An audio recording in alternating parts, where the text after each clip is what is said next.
Hello students, so let's do some questions on application of differential equation. Basically these questions are applications on growth and decay. So let's get started. The surface area of a balloon being inflated changes at a constant rate. It is given, it changes at a constant rate. If initially it reaches 3 units and after 2 seconds it is 5 units, find the radius after t seconds.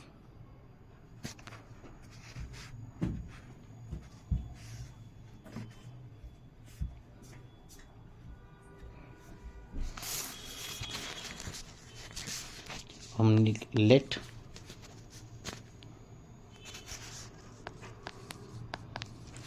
r be the radius and s be the surface area of the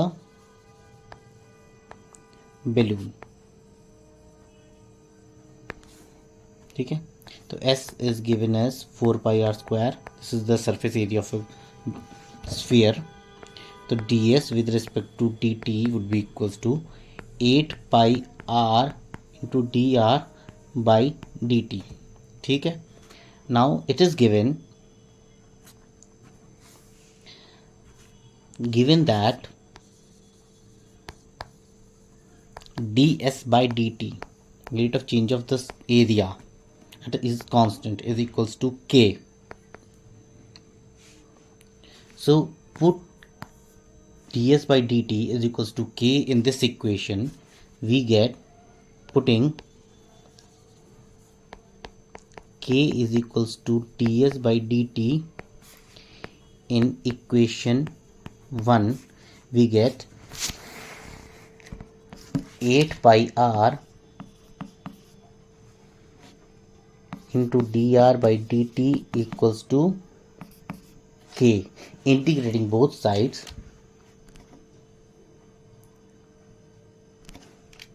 integration of 8 pi r with respect to dr and integration of k with respect to dt. So we will get, this is 8 pi r, 8 pi 4 pi r square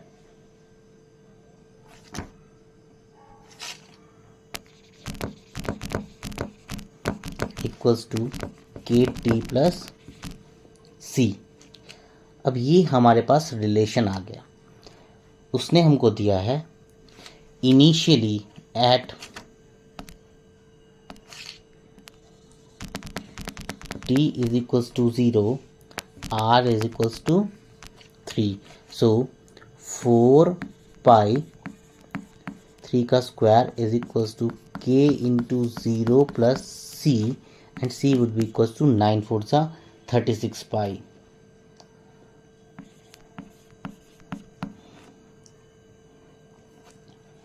Okay, or at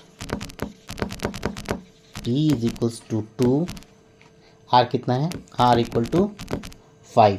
तो substitute this, तो 4 pi 5 का square equals to 2k plus c. ठीक है, तो this will be 100 pi is equals to 2k plus c. इस equation को और पहली वाली इक्वेशन को, जो 36 पाई इक्वल टू सी आया था, हम लोग सॉल्व करते हैं. c इक्वल टू 36 पाई हमारे पास आ जाता है c इज इक्वल टू 36 पाई, जो तीसरी इक्वेशन से ही मिल गया हमको, और k की वैल्यू आ गई आपकी 32 पाई. तो इन वैल्यूज़ को हम 4 pi r square equal to k t plus सी में सब्सटीट्यूट करते हैं. Substituting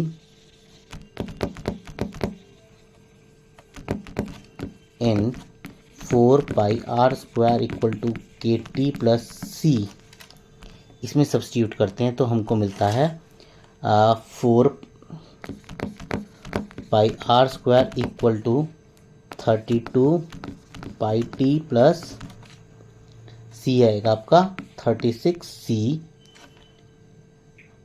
4 पाई कॉमन लूँ अगर मैं 36 पाई सॉरी 4 पाई अगर कॉमन लेता हूँ तो मेरे पास यहाँ से जाते हैं r square equals to 8t plus 9। ये हमारे पास रिलेशन आ जाएगा eight t after t seconds. तो आर की वैल्यू जो आएगी that would be in under root. Okay, now next question is population grows at the rate of 8% per year. 8% of initial population. So let P naught be the initial population. Let P naught be the initial population. So dP by dt would be equals to 8P by 100. That means this is 2p by 25. अब ये जो है इसको हम लोगों ने इसको हम ऐसे लिख सकते हैं dp by p is equals to 2 by 25 into dt। ये हमने किया बाय सेपरेटिंग द वेरिएबल्स कर दिया। नाउ इंटीग्रेटिंग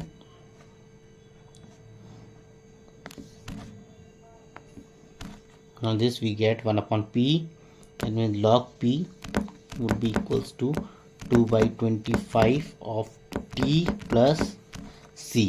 ये बोला है। नाउ अब इनिशियल कंडीशन लेते हैं। इनिशियली क्या था, इनिशियली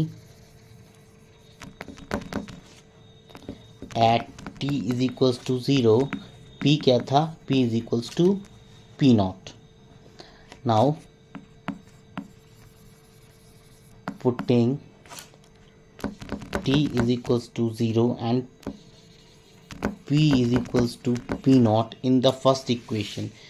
जो फर्स्ट इक्वेशन क्या आती है हमारी, दिस वन, इसमें हम पुट करेंगे तो हमारे पास आएगा log p naught is equals to 2 by 25 t यानी 2 इंटू 0 अपॉन 25 प्लस c।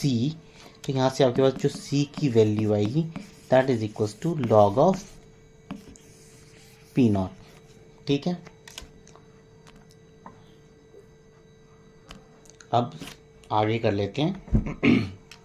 हमारे पास इक्वेशन बन गई थी log p is equals to 2 by 25 t plus c की जगह हम लोग लिख लेते हैं log p नॉट। तो इसको हम लोग आगे लिख सकते हैं log p is equals to 2 by 25 t plus log p naught, या मैं ये लिख सकता हूँ log p minus log p naught is equals to 2 upon 25 t। यहाँ से इसको रीअरेंज करके ऐसे लिख सकते हैं log m minus log m upon n equals to 2 by 25 t। यहाँ से t कैलकुलेट करना है मुझे, तो वो आ जाएगा t is equals to 25 by 2 log of p upon p naught. ये हमारे पास टाइम आ गया। अब उसने पूछा कि जब वो डबल हो जाए तो p is equals to when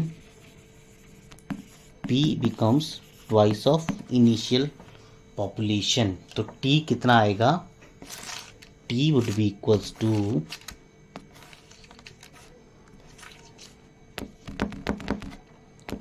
25 by 2 log p की जगह 2p naught upon p naught, p naught से p naught cancel, that means this is 25 by 2 log 2। इतना टाइम उसको लग जाएगा। This is our answer. Okay, suppose the growth of population is proportional to the number present if the population doubles in 25 days, in how many days will the population become triple? तो वही let the population be p. तो हम लोग बात कर लेते हैं dp upon dt is directly proportional to p. This gives dp by dt is equals to lambda into p, where lambda is a constant. ठीक है. इसके अलावा अब after rearranging dp by p would be equals to lambda into dt integrate, we will get log p is equals to lambda t plus c. ये आ गया हमारे पास. तो इसमें हम अगर वैल्यूज पुट करते हैं at t is equals to 0, p कितना है, p is equals to p naught. तो ये चीज़ हम यहाँ पे पुट करते हैं तो we get log p naught is equals to c. अब substitute this value in this equation. Let's say this is equation number 1. So substitute c equal to log p naught in equation 1. यहाँ से ये आ जाएगा log p is equals to lambda t plus log p naught. ठीक है. log p minus log p naught is equals to lambda t. Now it is given that p is equals to 2p naught at time is equals to 25 days. Given that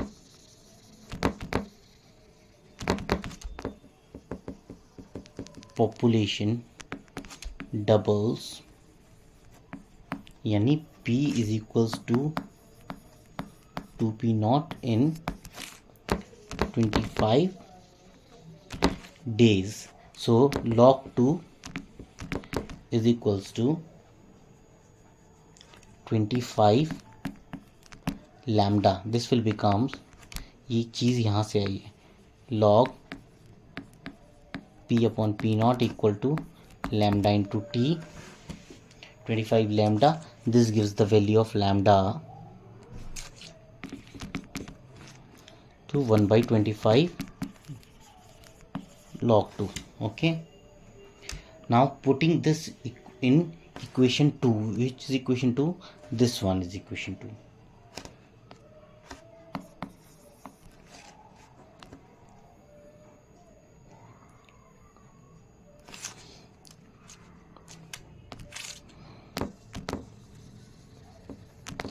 Putting in equation 2, we get log p by p naught is equals to lambda t. तो 1 by 25 lambda की value अभी आई, हमने last में निकाली है, into T. Okay. Now population is, if population is tripled,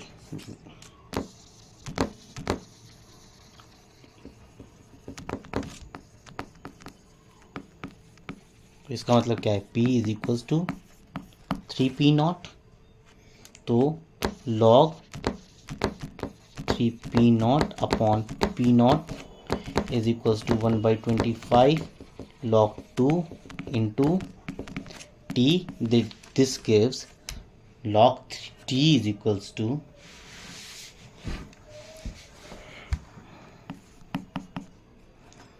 25 log 3 upon log 2. This is the time period taken for the population to be tripled. Now it is known that if the interest is compounded, the principal changes at a rate equal to, just a sec,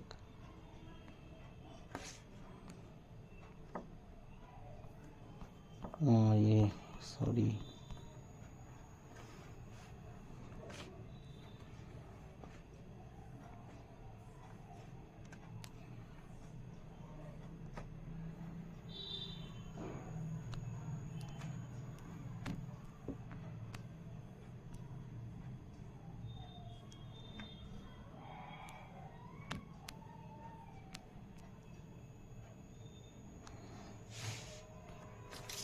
it is known that if the interest is compounded continuously, principal changes at the rate equal to the product of the rate of bank interest and the principal.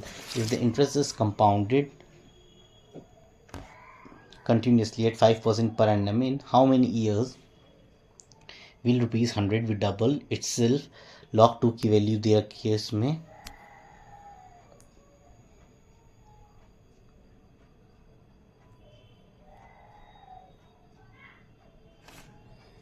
.6931, ये चीज़ नहीं है।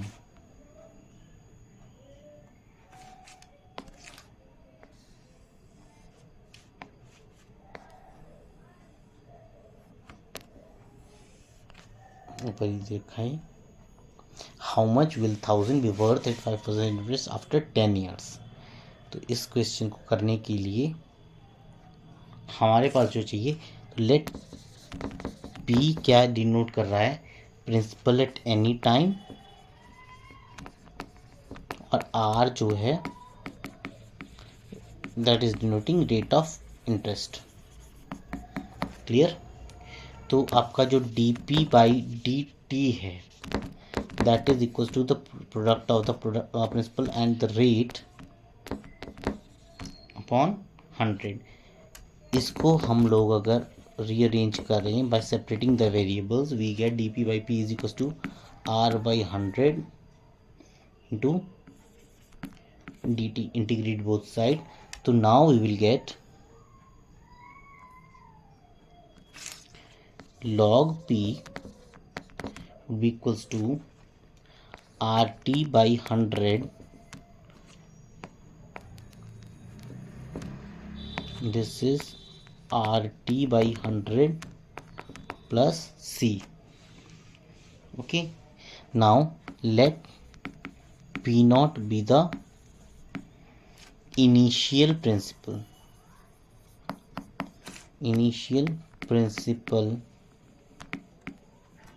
at t is equals to 0, p कितना है, p not की बराबर है।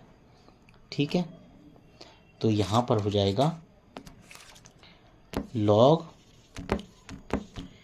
p naught is equals to, this will be 0 is equals to c, यानी हमारे पास c की वैल्यू आ गई। नाउ c की ये वैल्यू हम सब्स्टिट्यूट करते हैं equation, substituting in equation 1,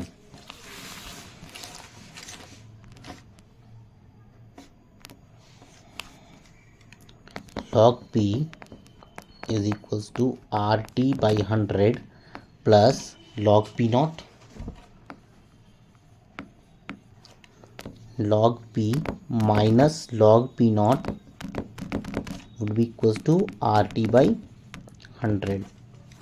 okay, यहाँ से ये चीज़ आएगी log p upon p naught equals to r t by 100।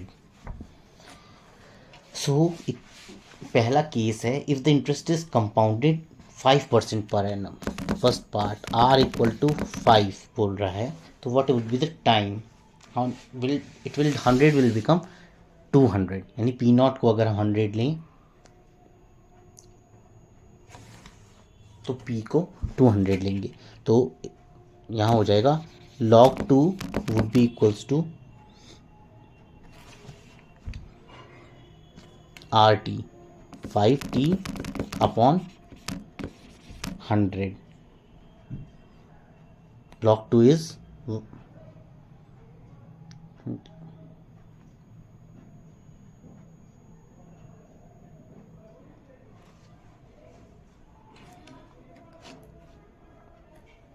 तो यहाँ से आएगा t is equals to 20 log E2 और आई थिंक क्वेश्चन में log E2 की पावर वैल्यू दी हुई है 0.6931।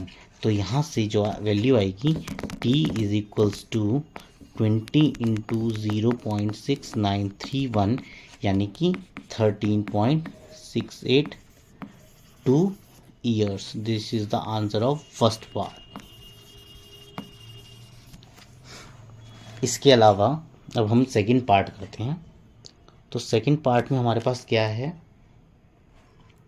P0 is equals to ₹100, P is equals to 200, that is equals to 2P0 and T is equals to 10 years।